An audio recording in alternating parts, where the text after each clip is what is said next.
तुरंत रिपोर्टर का कारवां आगे बढ़ा तो मैं दिल्ली पहुंची अपनी रेडर पर सवार होकर। तो उत्तर पूर्वी दिल्ली का मैंने रुख किया। कन्हैया कुमार मुझे यहाँ पर एक नुक्कड़ सभा करते हुए दिखाई दिए। कन्हैया जी, मनोज तिवारी सामने हैं, कई बार के सांसद इस सीट से दम भर रहे हैं, 2 बार के सांसद इस सीट से दम भर रहे हैं कि यहाँ बहुत बड़ी संख्या में बिहारी हैं, बहुत बड़ी संख्या में पूर्वांचल के लोग हैं, जीत तो उन्हीं की है, कमल का बटन ही दबेगा। नहीं, देखिए, इस एरिया में बिहार के लोग तो रहते ही हैं, उत्तराखंड के लोग रहते हैं, इस एरिया में हर समुदाय के लोग हैं, गुजर समुदाय के लोग हैं, त्यागी समुदाय के लोग हैं, ब्राह्मण समाज के लोग हैं, दलित समुदाय के लोग हैं, यहाँ पे जो है ओबीसी समुदाय के लोग हैं, उत्तर प्रदेश के लोग हैं, पश्चिमी उत्तर प्रदेश के लोग हैं। तो ये देश की राजधानी है, देश के हर इलाके के लोग यहाँ रहते हैं। जीतिएगा कैसे? तेलुगु स्पीकिंग। आपका क्या प्लान है? हम नहीं, जनता जीतेगी। आप किसी से भी बात करके देखिए। चुनावों से पहले हम सब डिस्कस कर रहे थे। पहले आप बोल लीजिए या हम बोल लेते हैं। चुनावों से पहले आपका नाम हम बिहार के लिए सुन रहे थे और लग रहा था कि बिहार आपको उतार दिया जाएगा। पहले आप बोल लीजिए या हम बोल? हाँ, बोलिए बोलिए, आप बोलिए। तो जीतने का जहाँ तक आपने प्रश्न पूछा, यहाँ जो उत्तर पूर्वी दिल्ली में रहने वाली जनता है, हो सकता है कि इसमें से बहुत सारे लोगों ने मनोज तिवारी जी को वोट किया होगा, तभी तो वो चुनाव जीते हैं। वो उनको 2014 में लोगों ने जिताया, 2019 में जिताया, लेकिन अब इनसे ना बात करके देखिए। ये कहते हैं कि 10 साल में मनोज तिवारी कभी दिखाई नहीं दिए, हमारा सुख दुख में वो कभी भी हमारे साथ खड़े नहीं रहे, इस क्षेत्र में उन्होंने कोई विकास का काम नहीं किया, उनके नाम का एक ईंट जो है आपको कहीं दिखाई नहीं देगा, एक भी शिलान्यास का पत्थर आपको दिखाई नहीं देगा।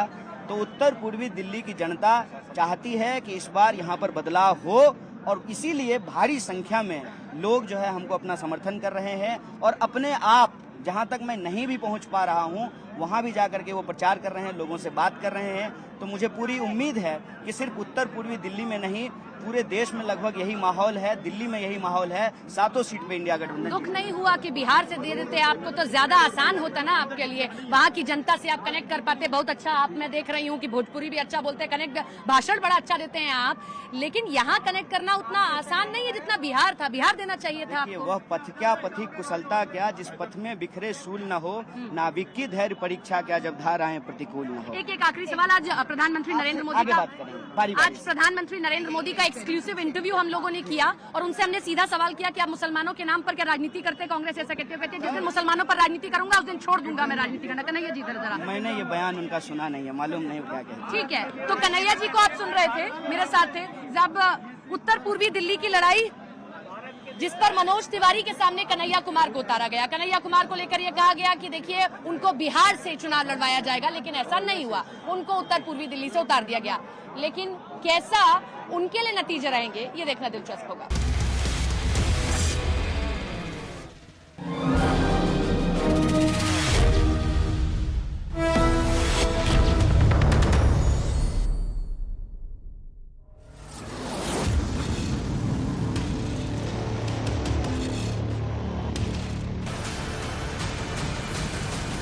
दिल्ली आकर हमने सबसे पहले रुख किया उत्तर पूर्वी दिल्ली की लोकसभा सीट का, क्योंकि यहाँ मुकाबला बड़ा दिलचस्प कम से कम टीवी पर तो दिखाई दे रहा है। मनोज जी हमारे साथ हैं, यहाँ से भारतीय जनता पार्टी की तीसरी बार प्रत्याशी है। मनोज जी, जो मैंने कहा कि कन्हैया कुमार को सामने उतार दिया, टीवी पे तो कम से कम दिलचस्प मुकाबला दिखाई दे रहा है, ग्राउंड पर आपको क्या लग रहा है?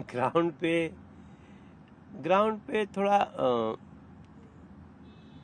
अब उनकी जो पहचान है ना, उसमें लोगों को थोड़ा सा बुरा लग रहा है। लोग कांग्रेस छोड़ करके भी जा रहे हैं, गलत कैंडिडेट दे दिया कांग्रेस ने। हाँ, मैंने उनको लगता है कि बहुत विवादास्पद व्यक्ति है ना, देश के विरोध में कार्य करने का उनका नहीं हो सकता है। कांग्रेस ने इसलिए दिया हो कि एक बिहारी सामने और दूसरे एक और पूर्वांचल के व्यक्ति को, बिहार के व्यक्ति को उतार दें, तो यहाँ पूर्वांचल का जो वोटर है उसको थोड़ा सा बांटने की कोशिश करे, इसलिए हो सकता है उन्होंने दे दिया हो ऐसा। नहीं तो बिहार में बहुत लोग हैं, किसी को ले आते जो कम से कम देश को गाली नहीं देता, सेना को गाली देने वाला नहीं होता।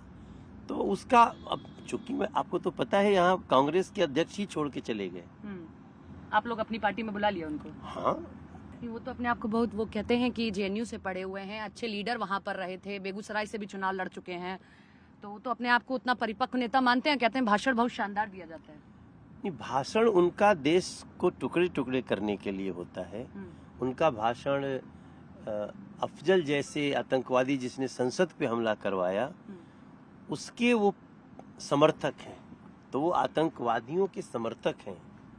वो भारतीय सेना को गाली देते हैं, मतलब मैं थोड़ा सा बार बार उस शब्द को नहीं बोलना चाहता, बट वो भारतीय सेना को बलात्कारी बोलते हैं। जैसे आप टुकड़े टुकड़े गैंग कह रहे हैं, वो आपके खिलाफ ऐसे कैंपेनिंग कर रहे हैं। कल मैं उनकी एक सभा को देख रही थी, नुक्कड़ सभा कर रहे थे, वो बार बार इस बात का जिक्र कर रहे हैं, दिल्ली के सबसे अमीर उम्मीदवार हैं, 50 करोड़ की संपत्ति है, कितना आपके बीच आते हैं, ऐसे उम्मीदवार को जिताएंगे या जो हवाई चप्पल पहन के चलता है उस उम्मीदवार को जिताएंगे? बार बार कोट कर रहे हैं, आप सबसे अमीर उम्मीदवार, बहुत पैसा है आपके पास, ये कह रहे हैं। नहीं तो जो भी होगा अपनी मेहनत से कमाया हुआ है, और हमने अपने क्षेत्र में भी 14,600 करोड़ का काम कराया है। ये नीलकंठ जी पीछे रिसर्च कर रहे थे। नहीं, यहाँ टीम है ना। हाँ। ये क्या है? ये इनका घर है, बहुत आलिशान घर है। पहले ये झुग्गी था। अच्छा। तो जब झुग्गी था,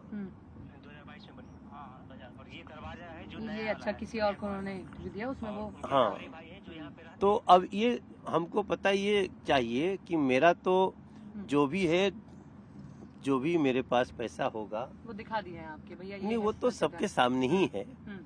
ये बताएं वो कि आपका ये घर जो है, जो झुग्गी से महल बना है, वो मैंने लोग पूछ रहे हैं, हमारा तो इंटरेस्ट नहीं है। सुनाएंगे हमें अपनी जीत के लिए, मोदी जी के लिए, राम के लिए।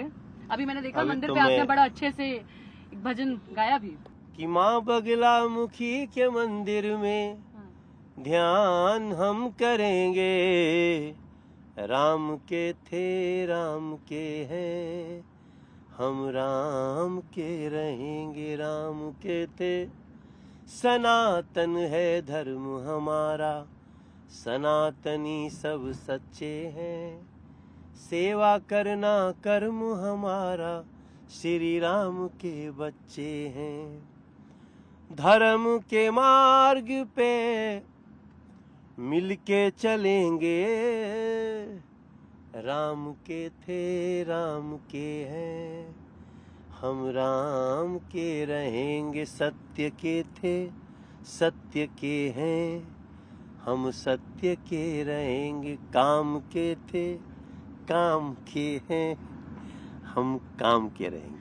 बहुत बहुत शुक्रिया। हमारे साथ में ये थे, हमारे साथ में भारतीय जनता पार्टी के उम्मीदवार उत्तर पूर्वी लोकसभा सीट से दिल्ली की, जिनसे हमने बातचीत की।